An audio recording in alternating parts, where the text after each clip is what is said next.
What up, world? It's your boy Chuck Wick Ills, aka Charles Brown. We back with another review. First, how you doing? You good? Good.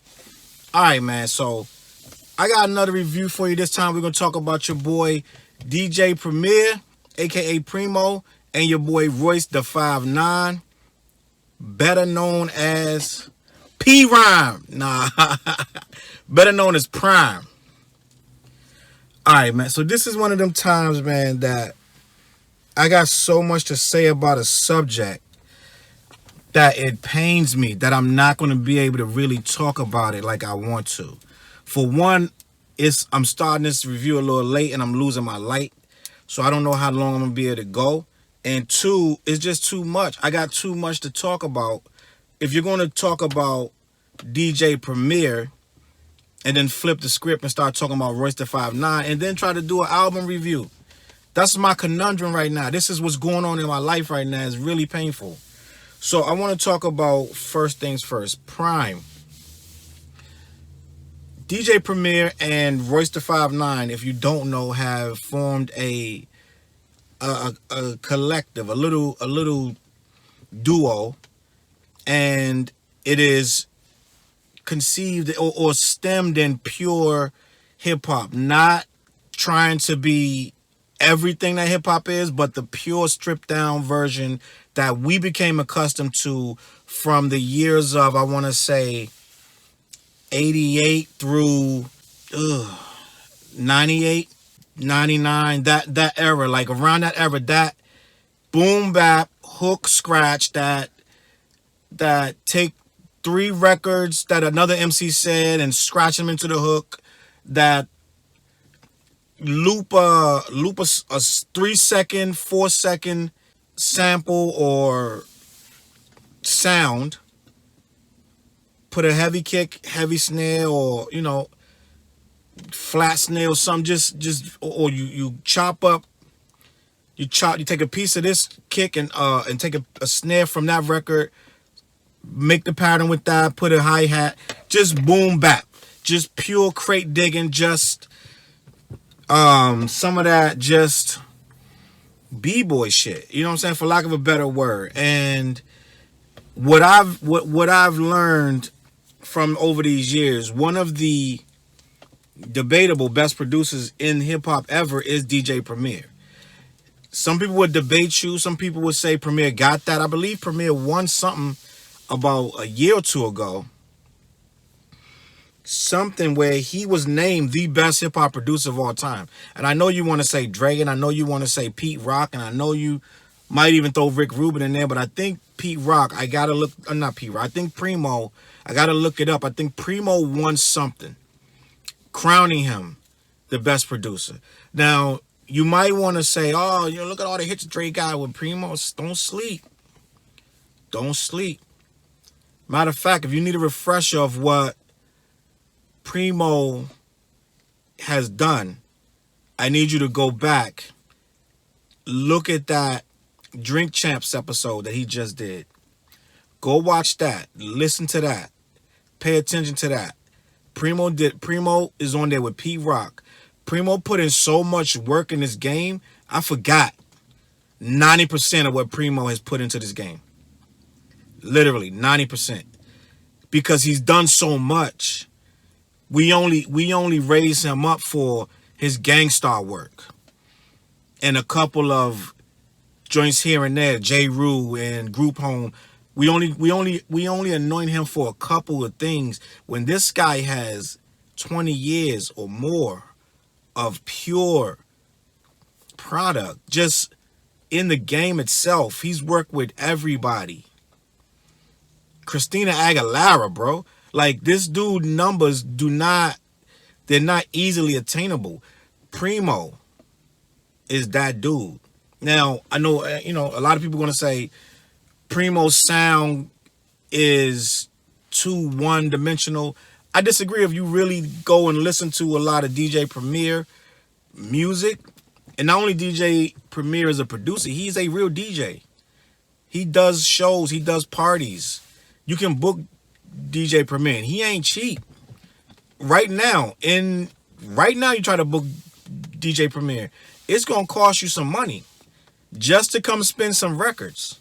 So that's what you're dealing with. A guy that's so well beloved and so well ingrained in his craft. Primo is that dude. So what do you know about Primo? You know that he came out around 89. I mean, they did records before that. 88, 89. Him and Guru came out with, is it Step in the Arena? I'm not sure if that's the first album. But I know the first song that most of us know them for is Manifest. We mostly know, if you're a hip hop head, your first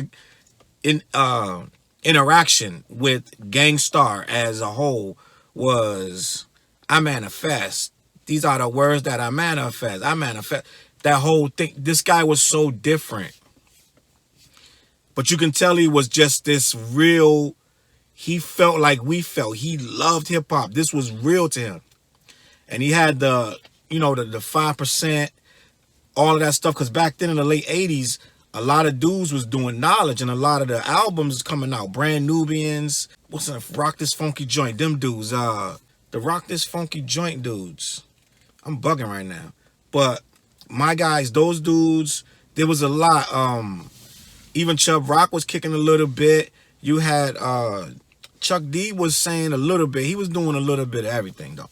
Chuck D was saying a little bit of that. You had my man Court Is Now in Session. Rob G. You had a lot of dudes just kicking Knowledge back then. I think King Son, just a bunch of Knowledge was coming out in the late 80s. And by Gangstarr kicking that Knowledge, it fit him right into what we was already looking for, what we was already doing at that point. And it was automatic. They automatically filled the void that was, it was already being done to a degree, but nobody was chopping like Primo. No one was chopping like Premier. No one was spitting like Gangstarr. No one was spitting like Guru. Guru is mostly the voice that gets you moist. Like Guru was crazy. So no one was spitting like Guru. Guru say shit like, I'm almost doper than anyone. Like, just like on some other stuff. And we accepted it. We used to ride around the city bumping Guru, bumping Gangstarr. I think the first 5 joints, first 5 albums, that's all we did. Bump Gangstarr, Guru, all that good nonsense. And there wasn't a lot of features. You ain't get Guru used to hold them albums down himself. You didn't get a lot of features. It wasn't a lot of collabs with Guru. Guru was so strong of an MC. And it wasn't even always what he's saying, it was how he said it. But Guru was so strong with his game that he didn't need a lot of features. It wasn't a lot of fillers. The songs were so varied. And I'm gonna get into that later of why this album is a little different than a typical Gangstarr album. But Guru would go from one extreme to the other, and it would always be vulnerable. Even at his hardest moments, Guru would be vulnerable. Like, he would kick some raw, real, it would be some real sense. It would be something that you really had to reconcile. You had to think about what Guru was talking about. Even when he went from fake MCs, they always act hard, won't walk the streets without their bodyguard. You know what I'm saying? He would go from that to X to the next, the X girl, next girl. All it was one extreme to the other, but he never was like soft with it. He was always, even if it was something that was in a vulnerable moment of like he got arrested or something happened where he got played by a girl or whatever, he would always be vulnerable. It would always, you felt like this is Keith, this is, you know what I'm saying, whatever. And I followed them the entire time. Even after they broke up, when Guru was doing Jazzmatazz and all that stuff, which I'm going to be real with you, I wasn't into the Jazzmatazz, all that stuff. I wanted Gangstarr back together, be honest with you. Jazzmatazz was okay, but at the point he started doing Jazzmatazz, which is, it's great music, it's fantastic work. I think Brandon Marsalis is involved with that. I'm not sure, but I think so. It's like fantastic for the culture. It moved us as a culture into being taken more serious, because jazz musicians didn't take rap serious. It was always a struggle to get a nod from a jazz musician. They did not take to us. They wasn't messing with us. So Guru actually bridged that gap. And no matter what, like you had Diggable Planets, you had Tribe Called Quest, a lot of dudes already doing jazz, but they were sampling jazz. Sampling little patches of jazz, 4 seconds, 8 seconds, blending it beautifully. Blending the jazz beautifully. But to a jazz man, there's nothing you can tell him when you're sampling. It's just nothing. They're like, we play real music. We play real instruments. We make this stuff up. We don't sample it. You're stealing. I remember a lot of debates, even late when rap was already selling millions of records. Jazz musicians were saying, we don't care. You guys are thieves. You know what I'm saying? That's what we was dealing with. We were thieves to them. So Guru came along and he did the Jazzmatazz. Again, I wasn't really a big fan of Jazzmatazz. 1, 2, 3 Jazzmatazz. I think he had a 4. It just wasn't for me. I was too ingrained in hardcore hip hop. Just because Jazzmatazz was live instrumentation. He was plucking professional jazz musicians and coming up with a hybrid of hip hop and jazz. But to me, it was almost a little too jazzy. And I'm not a guy to sit and listen to jazz all day. Like, I love jazz, but a lot of time I was using jazz for samples, to be honest with you. So I was listening to jazz just enough to get the samples I wanted, and then I would move on. I did have respect for it, though. So what he did, though, to the musicians who didn't give us any credit, who didn't look at us with much value, if any, it was a struggle. And with him doing the Jazzmatazz series, it stamped what we were doing to a lot of people, believe it or not. So I say that to say this. Gangstarr, if you don't know, they were together for a while, and I believe they broke up in 2003, which all of our heroes break up. I mean, you name a crew besides Beastie Boys that didn't break up. You tell me. Daz Effects, Run DMC, like, even Run DMC had issues before Jay died. I don't even know if they were together before Jay died. So they all break up. All our heroes, you know what I'm saying, they go through something. And Gangstar's thing was Bessie. It was very damaging to our culture, to be honest with you, because you had a lot of guys trying to recreate Primo. A lot of guys bit Guru, but you cannot ever replace them. It's certain people you're not going to replace in this culture. You can bite it, or you can try to emulate it, but you can't replace it. So that's where we're at with this. Gangstarr broke up. Guru's out there doing Jazzmatazz. Primo's freelance, and he's doing. I don't know if he was still doing Gangstarr Foundation. I think he was with Freddie Fox and Group Home, J. Rue the Damager, a couple other people. I think he was still doing that stuff, and that was Primo's sound as a whole was starting to. It was getting knocked off so much, and rap was going a different direction. Once rap started making money, the boom bap that we love, the walk the streets with your boom, your Timberland boots and your box cutter, and all that, the hoodie pulled up, like all that rap that we loved, all that Bucktown, all that was going left. It was too much money to be made. And so it was a lot of commercializing of the culture. And therefore, what you get when you commercialize and make stuff pop, because the stuff that was regular boom bap was already pop. It was already hot because it was so dope. But as things go on, when you get execs trying to recreate and make another hit, they're going to go straight pop. Like at one point, you could hit the traffic mix was J. Rue, followed by Method Man, followed by Buckshot Shorty, followed by KRS, followed by Ed O.G. So that was the mix. Gangstarr, and then Wu-Tang. So that was the mix at one point. It was the hard shit right now that we considering pure. That was the mix. But as things go on and more money get involved, it changed. So therefore, Primo's sound in and of itself. Now, some people, you can argue that Primo didn't change with it. You can argue that. You can argue that Primo stayed in a box. You can argue. You can argue that the Gangstarr thing was all we cared about. Was their dynamic. You could argue that we didn't want to hear Primo without Guru.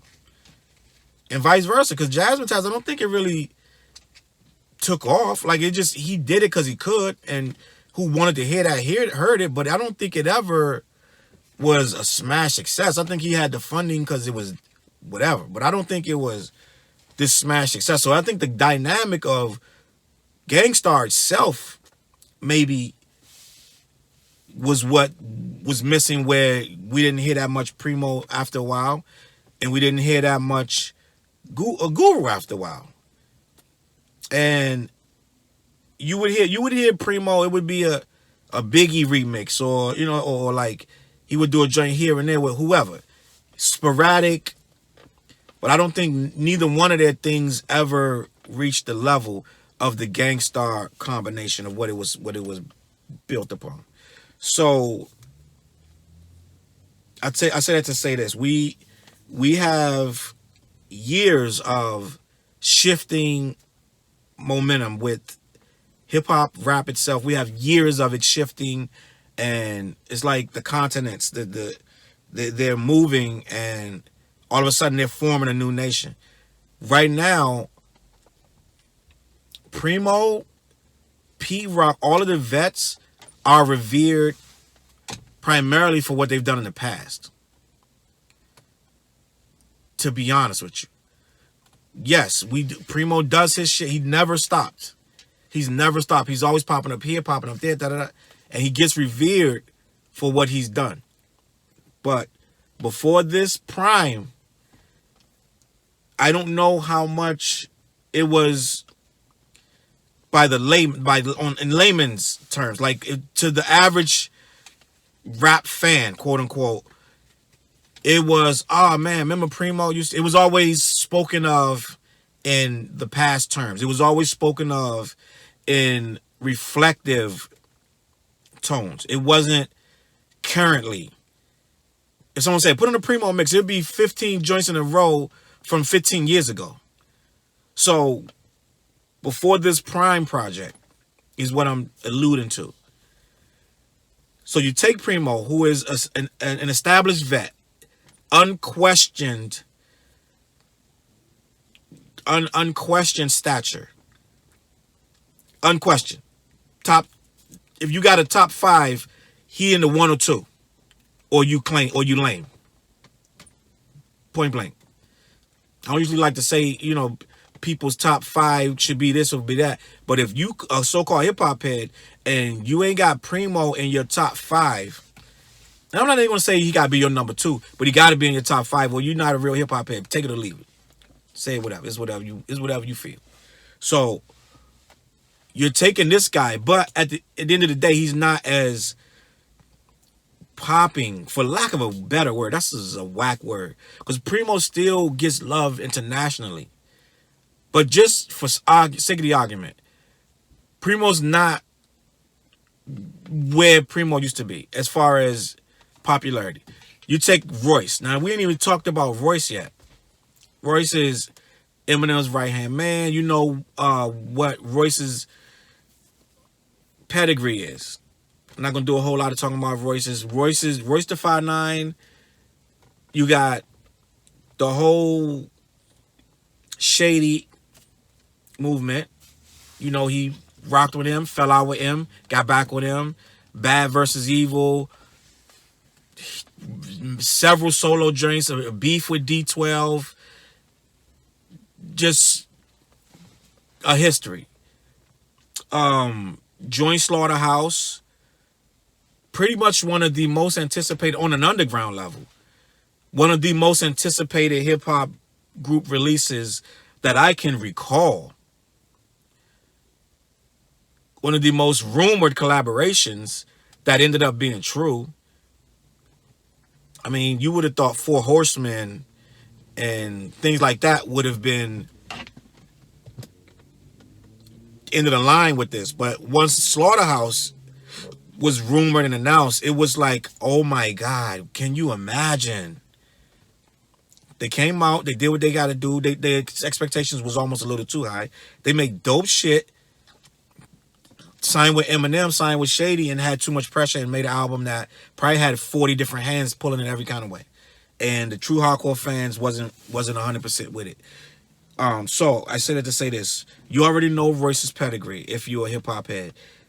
You do know that Royce is consistent. And for a while there, Royce was really known for the freestyles, like taking somebody's joint and just doing 60 bars over the shit. And all of a sudden, you forgot whose shit it was. He would take a guy that was pop, do a freestyle of his own, and murder the shit. And that for a while kept Royce afloat. It kept his name in the lexicon of hip-hop. So, let's just say this. You had Premo, who had a stellar career. You have Royce, who had unlimited potential. Unlimited potential. And somehow, some way, these two dudes understood that together they can make probably some of the most hardest shit, because believe it or not, hard rap has already come back. Boom bap rap is here. It's not coming back. It's already here. It has returned. I want to say right now you can get any kind of rap you want, though. Like, be honest with you. If you want trash rap, mumble rap, boom bap rap, pop rap, shiny suit rap, rock rap, alt rap, you know what I'm saying? Gay rap, porn rap. You can get any kind of rap you want right now. Like, it's, just be clear. You can load up your phone and anybody rapping about anything. So, boom bap rap is back. But it's scattered. And you'll get one or two that'll reach a national level, but it's not consistent, in my opinion. These two dudes were like, not only are we going to combine, because we're the only two real dudes that's real enough to come back with just pure boom bap mystique. We can pull this shit off without actually having to sell out, without actually having to try to do anything. Because once we actually combine, the world's going to understand what we're doing. We don't need to fake this and try to act like it's new, it's eclectic, it's some concoction of some magical nonsense. This is purely organic. This seems like an organic collaboration between two people who truly understand this game. So these guys knew that if they collabed, that it would be dope. So I want to say this before I go too much further with this. I personally, and I should have been on this quicker, I was scared that it was going to be a gimmick.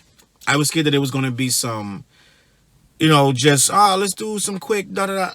But this is way better than what I assumed would be. I thought it was going to be some mail it in, you email this to me, I email you that, throw me a beat, blah, blah. This is way more intricate than that to me. So, what I want to say about PRHYME, PRHYME, I want to say that if you had to replace Gangstarr, if you had to replace Guru with someone, I do not think anyone would fit Guru's mantle better than Royce.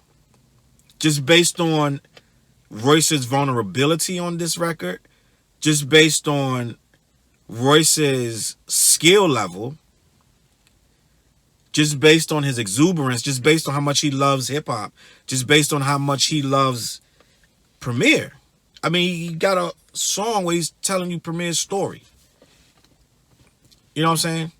This ain't no Rich Homie Quan where you're asking him to tell you or to do a tribute to a hip-hop icon and he forget the words because he really don't know the guy. This right here is he knows every word of Gangstarr. Royce knows the whole history of it, as he should. As a hip-hop head, he should know. And the only reason you wouldn't know is because, A, you might be too young to know him, or B, you wasn't rocking with hip-hop. You may have been rocking with rap, but you wasn't rocking with hip-hop. Just, that's what it is. You have to know who Gangstarr is and what they've done to claim to be a hip-hop head. So I say that, and I'm going to say this. This is the next best thing to a Gangstarr record. Because Gangstarr didn't divert. It didn't try to pretend to be anything. It was this Gangstarr. Kick you in your face. Lace your Timbs up. This Gangstarr. Now, you can get all that other stuff over there, but right here, this is what we doing. Always hard, always boom, bap, kick and snare. It's always what it was. So, with that being said, this is not Gangstarr 2. This is not the reincarnation of Gangstarr. This is Prime. But I feel like this is a Gangstarr record. That's me. That's how I feel. Because it's so dope. And Primo is classic Primo on here. But with that being said too, with the Gangstarr record, a pure Gangstarr record is dope, but it is limited. And it's in one vein. And that's what we loved about it. But at the same time, you are in a zone to even listen to it. So, and sometimes you're not in that zone. So when you want to hear hard, freestyle-ish type of rhymes and over b-boy, boom, kick, snares, when you're in that zone, this is going to be great for you. But the only thing I can say is it don't divert much from that. And I do want to say Royce is very open with, he has a lot of random lines that are very vulnerable, which is what I respect. Which is what I think a real MC is supposed to do. And with that being said, so with that, what I'm trying to say is, I can't go too far with the praise of it because it only goes but so far as to what it is, actually. But it is an amazing album. Do not get me wrong by no stretch of the imagination. It is an amazing album. It's not overly complex. It's not overly alternative. It's not overly reaching. It gives you exactly what you expect. Roy's singing is amazing on here. I'm really impressed with the singing that he done. Like, you know what I'm saying? Like, I think this guy is, I'm gonna say a triple threat because that sounds weird. But this guy knows, you know what I'm saying? He can rap, sing, write. He probably can produce. So, without further ado, I'm not going to go too much further in just talking about Royce and Primo. I think you get the gist of how I feel. So let's go into this album. Prime 2, if you don't know, is DJ Premier and Royce the 5'9". I'm going to assume, I'm not even going to look it up. I'm going to assume DJ Premier did all these beats. Maybe he got a man that, you know what I'm saying, like, he has assists on it or whatever, but I'm just going to assume that the producer is DJ Premier. So I'm not going to even be telling you who the producer of every track, because I'm just going to assume it's Primo. Now, if I'm wrong, it is what it is. First song, Interlude. Then we're going to talk about what we have with the interlude. Interlude 1, Salute. I love how he broke it down where, because I didn't even know that it's all one artist sound, and they use that throughout the entire album. He put me on that. I didn't even know that. And maybe I'm not whatever I need to be in the eyes of Prime or whatever. But that's something new to me, and that explained a lot of where the album went. So that was just the interlude. It's short, kept it moving, kept it simple. Number 2, Black History, which is, I don't think they could have opened this album up with a better track. This track is everything. I mean, this dude gave you his story, his son's story, his parents' story. This dude gave you everything. He broke down Gangstarr, broke it down for you in case you didn't know that. Like, this is crazy. This dude hit you over the head with mad freaking important moments and called it Black History. It's just this is crazy. The beat structure. Primo, this is Primo at his finest. This dude says, y'all sick of me saying I'm the greatest. I'm tired of reminding y'all. You know what I'm saying? What bar is better than that? Like, I'll wait for you to find me something this year that's better than that bar. You know what I'm saying? That line is insane. And this dude Royce, ever since, to me, and I know this sounds crazy, but since he sobered up, this dude is sharper. This dude is better. You know what I'm saying? Like, a lot of dudes, they get sober and they get kind of, you know what I'm saying, unsure of what to say. This dude went even harder. He's one of the MCs that learned. They like my hard shit, then I'm going to give him that. And that's all he does. Black History's dope. Primo at his finest. Next track, one of the hardest. It's a flat snare over like almost a funk rock sample. Just hard bars again. Royce does some of the most sporadic, him and Black Thought right there. The sporadic random bar will be about a female, then it'll be about money, then it'll be about the struggle, it'll be about overcoming something, right back to slapping you in the face, then busting your head. Like, this guy's his bars jump all over the place, but they all make sense. And that's what a good MC can do. He can go all around the Marbury Bush and all of it sound hard, all of it's right where it needs to be. Kudos, one of the hardest, is dope. Next song, Era, featuring Dave East. Plucky beeps with like a Beastie Boyish Pee Wee Herman vibe, like the Joski Love. It's old school. It's hard 80s. I think Primo is tapping in. I mean, you know, he's doing what Primo does. And Dave East, you can see why Nas signed him. And I also think that this is some of Dave East's best work. I think he was not trying to get outshined on his record. I think Royce makes you want to do extra. Because the last thing you want to hear is he outshined him, like you thinking it's some Renegades moment. You know what I'm saying? Where they both went hard, but they're like embodied him, like, which I don't believe embodied him, but I don't think embodied Jay, but it is what it is. He didn't want a Renegade moment. So some of his best work, this was dope. He got busy. Next track, Respect My Gun with Rock Marciano. A smooth, it's like a writer's groove, like a staccato, like guitar strings, a nice synth. This is more, I don't think Primo sampled on this one. I think Primo he played around with the keys and came up with this. Just, you know, gun talk from Royce. Like, that's what we expect. We want that. We demand it. The gun talk. So right there, we're 5 songs and I haven't heard nothing whack. 4 in the interlude, and I can keep this flowing. Again, like I said, it's like a Gangstarr. You're gonna pick and choose once you go back to it. I don't think this is an album you play from beginning to end. I think you pick your favorites. I think you pick certain tracks that you want and you keep it moving. I don't think this is let me start at the beginning and loop it over and over. Like, yeah, you're gonna do that here and there, but I don't think this is that kind of album. I think it has shining moments. Next song, wow, WOW, Without Warning, featuring Yellow Wolf. This is pure Primo, reminiscent of like some classic Gangstarr, like I said. Yellow Wolf, I don't listen to much Yellow Wolf. I have heard Yellow Wolf before, but I'm believing this is some label mate type of thing. Like, you know what I'm saying? Like, I heard a dude was like, why you get Yellow Wolf from there? Like, why not? I guess they label mates work together. It is what it is.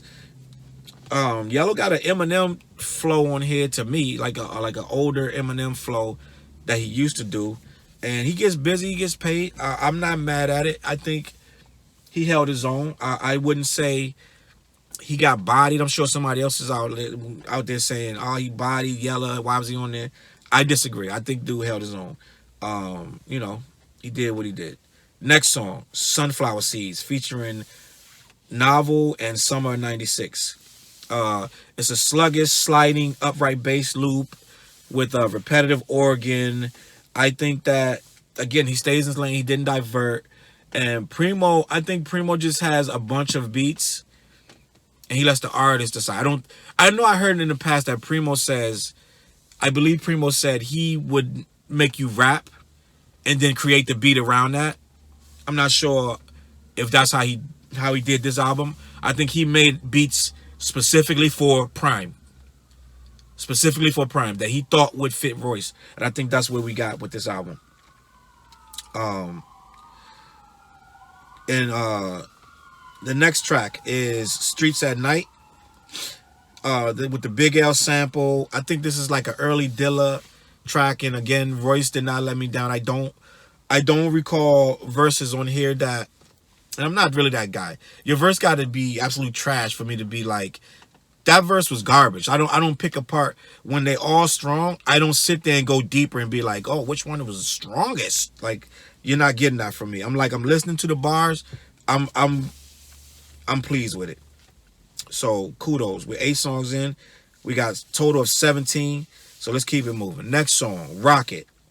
A nice modern jazz loop with the classic Premo flat kick and snare. Same shit. You know, it's I don't think that we've strayed away from the prime objective, and this is right there with it. Nothing trash. I like it. Next song, Loved Ones, featuring Rhapsody. I can actually, when I listen to this beat, I could actually hear like MF Doom on this, to be honest with you. Rhapsody does what Rhapsody does. You know I love Rhapsody. She's doing what she's doing. This sound like some Scooby-Doo shit. Like, if you listen to, this sound like, like they're creeping through a fucking hotel lobby and the ghost is like behind them, about to tap them. This shit sound like some Saturday morning shit. It's weird, but I like it. It's funny. Next song, My Calling. It's a 1980s muffled slap snare. It's like some kind of rock sample. I think I dig it. Primo scratching again. I mean, I could do this all day. Like, you know what I'm saying? It's not, I don't think the songs vary too much. It's just you got to listen for little differences of what Royce is saying, but they never go too far left or too far right. Next song, Made Man, featuring Big Crit and Con Artist. This is that pure, it's a backpack pattern. It's a double click. Like, this is what if you want to make if you ever wanted to have a dictionary of sound, and you would say, play a backpack beat, play a purist wet dream, this is that. This song right here is exactly what purist backpackers, this is exactly what, if you ever want to shut them up and you say, just put that on, just shut them up, put this on, this is it, this is what purists find to be the antithesis, whatever, of hip-hop. And it's cool, it's okay. I'm all right with it, but I don't replay stuff like this too much. I don't. Big Crit and Con Artist, now they did get paid. It's an introspective and retrospective at the same time, which is, I find the last 4 or 5 songs they put in those last 4 or 5 are of the same vein, which is how back in the day you would make an album. You would put your hyper shit 1, 2, 3. You would put your melancholy. You would put all of that. You would try to line them up so the album flows a certain way. So when you're in a certain mood, it keeps it. And that's what I think they did with this. The Flirt one came after that. I think the Flirt one probably the only one that breaks up that type of flow that I was talking about. It doesn't break it up sonically, but it breaks it up with the subject matter. Because the last couple joints besides Flirt are, to me, just Royce reflecting. You know what I'm saying? So the Interlude 2 and Flirt, dope. Chains gets paid. You know how I feel about 2 Chainz. And I don't even listen to his own albums. if you can believe that. I don't listen to 2 Chainz albums. I listen to 2 Chainz collaborations because he always gets paid. But I don't go and listen to his albums for whatever reason. I don't know why. All right, next song. Everyday Struggle featuring Chris Chandler. Now, this is one that got me worried because when he says anything about Joe Buttons, I'm like, oh, Lord. You know, Joe's sensitive. You know, Joe takes everything to heart. And one wrong sentence, and this guy whole world is... You saw how he went at Drake over just one he thought was a perceived diss, which half the shit wasn't even about him. But let Joe tell it. Drake getting out on nigga made 4 songs. You know what I'm saying? Dissing him. So I don't want Slaughterhouse to burn in flames. I feel like by him saying he cringes at the Lil Yachty, Joe Buttons talking to Lil Yachty, and then going on to elaborate. I don't. It sounded to me like he's just talking, but Buttons could take it as a diss. You never know with Buttons, and it kind of makes me like, I hope their friendship's strong enough. I don't want to see them beefing on Twitter. I don't want to hear no back and forth diss records. I don't want to hear Slaughterhouse breaking up because this guy's so thin-skinned. So this one made me a little worried, but it's a dope record. It's a dope record, and I hope Joe doesn't take it out of context. And when he says, if you like it, you dick ride. If you don't like it, you hate it. That is hip hop in a nutshell. That is rap in a nutshell. You can't say something is good twice, or you get off that nigga's dick. Get all you riding his dick. Or you can't say, I just don't like the song. You hating. It's like it's so extreme. And it's like everything is, we're in a clickbait, soundbite, meme era. Everything has to be summarized in 3 seconds, a quick read. You either hate or you dick ride. It's all facts, man, and we got to do better, man. So it is what it is. Next song, Do Your Thing, another introspective track. I like when this guy gives us little insights. You got me talking about Button. Royce gives us little insights on his life, how he feels, because I want to see the contrast. When you're a guy that's gun-toting, gun-talking that all the time, I want to know that you're a human being and some stuff actually means something to you. And that's what I feel like throughout this album. Royce gave us little pieces of himself, just like Guru used to do. And it would make you want to like that guy. So I like Royce. At one point, I thought Royce was arrogant, rude, obnoxious, and fake with all the gun talk. But if you listen to this, you see inside this guy, that's why he's like that, is because where he's from, how he was raised, how people sleeping on him, and what he had to go through. And once you wrap all that up with a bow, you put it on a dope record, and you present it to the world as Prime. Got some great features on here. And you got one of the best top 2 producers ever live. You got a complete project that I find is really, really dope. I'm going to give this a B++++, which is almost an A. Which means it's very, very good. Now, to me, it's one level below an A, because I don't honestly see like years and years of me going back to this album. It's a good album. Please don't misconstrue my words. I don't see me though putting it and revering it as a classic. It is a classic for what they were doing. As a boom bap album, this is a classic album. But as far as me, this is a great album. And I'm going to leave it at that. This is a great album. You need to go listen to it. Go check it out. I think it's dope. I think that Primo is one of the best in the business. I think that Royce is one of the best in the business. And everybody that claim they're hip-hop head should go watch this. Go listen to this. Go watch the other channel, too. We got mad reviews on the other channel, Audio Liquor Magazine. My boy Dale does mad reviews on there. Click over there. He just did one with Fonte. He just did Black Milk. He just did a couple joints. OC. Click over, subscribe to that channel. My name is Chuckwick Ills, a.k.a. Charles Brown. Audio Liquor Magazine, CLBMG. Like the video, don't like the video, do whatever you want to do. Shout out to Premo, shout out to Royce. I did mad work with Royce in the past. Thank y'all for watching. Peace.